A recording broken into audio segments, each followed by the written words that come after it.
Hello po sa lahat. Ngayon ay ituturo ko po sa inyo kung paano ang tamang pagluto ng chicharon. Itong chicharon po na ito siya. Ito ay ni-dry ko na siya.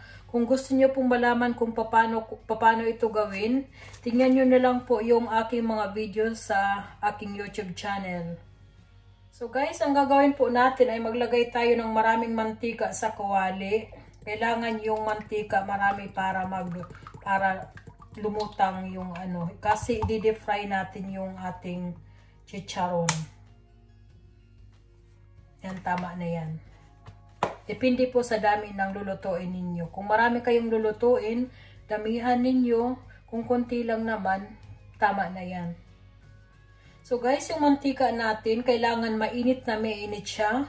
At kailangan nasa 160 degree ang temperature para mas maganda, mas malutong yung pagkaluto natin ng ating chicharon. So hintayin lang po natin hanggang sa maging mainit. I-on ko yung aking thermometer. Tapos ilalagay ko dito sa mantika, ganun lang. Tapos dito po makikita ninyo, ayan. Dito po makikita ninyo kung ang temperature kung ilan. Hintayin lang po natin hanggang maging 160 degree. So guys, nasa 160 degree na. Pwede na tayong magluto. Nasa high heat po siya. Iluto na natin ang ating chicharon. Iprito. I-deep fry natin. Huwag niyo po masyadong dadamihan yung chicharon ninyo, yung balat.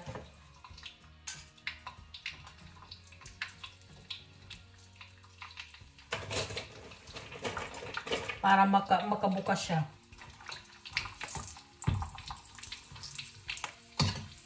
At halo-haloin niyo po siya lagi.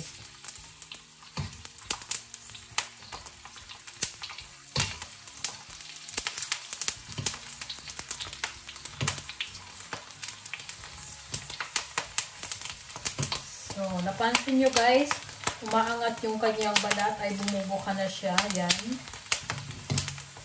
Hintayin lang natin hanggang sa maging brown siya ng konti. At saka yung buka na siya. Yan, no? Lagi nyo po siyang haluin.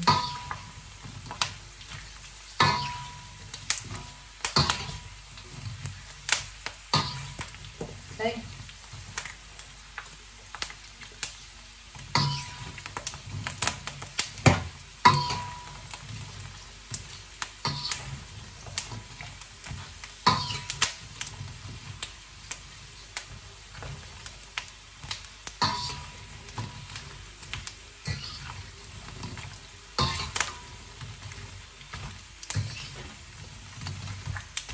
So yan siya guys. Malaki na, ang laki na niya, tumubo na siya ng hintayin pa natin to ng konti. Yung apoy po, ilagay nyo lang sa malakas na apoy para maintain yung yung init ba. Ayan.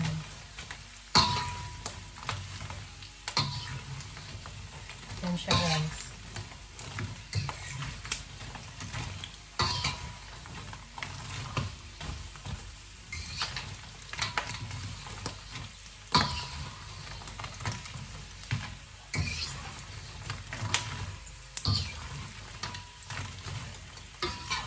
Yan po ang sekreto ng pagluluto ng chicharon. Yung mainit na mainit yung kanyang mantika.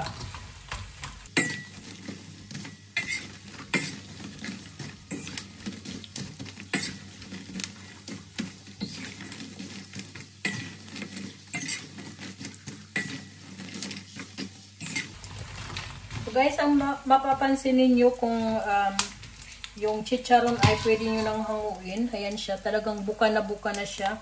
Pero pagka may napapansin nyo pa na medyo parang matigas pa, ituloy-tuloy nyo lang yung pagluto. Huwag nyo masyadong lutuin kasi papait yung kanyang balat. Ay, itong chicharon. So, ito pwede na natin ito hanguin. Talagang pumutok na talaga yung balat. So, yan na po siya. I-ano lang natin dito sa lagayan yung patuluin natin para matanggal yung mantika.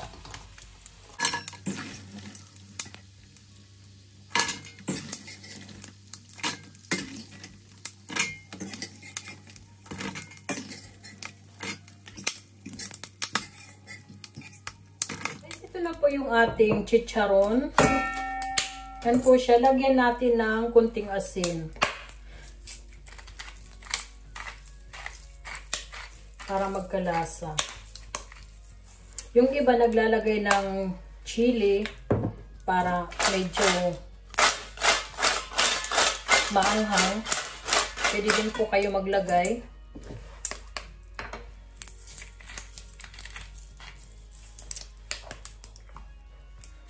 Yan po siya.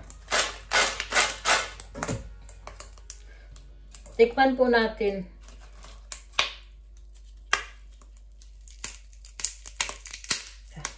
Yan po. Malutong.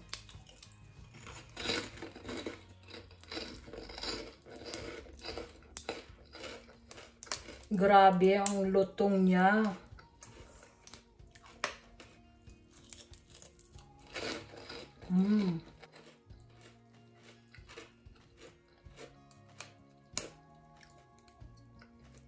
So, ito na po guys ang ating chicharon. Sa gusto pong malaman kung paano gawin ang chicharon na ito, ilalagay ko lang po yung link doon sa inbox para malaman nyo po kung paano gawin. Maraming salamat po sa panunood. Hanggang sa susunod ko na lang na video. Bye-bye!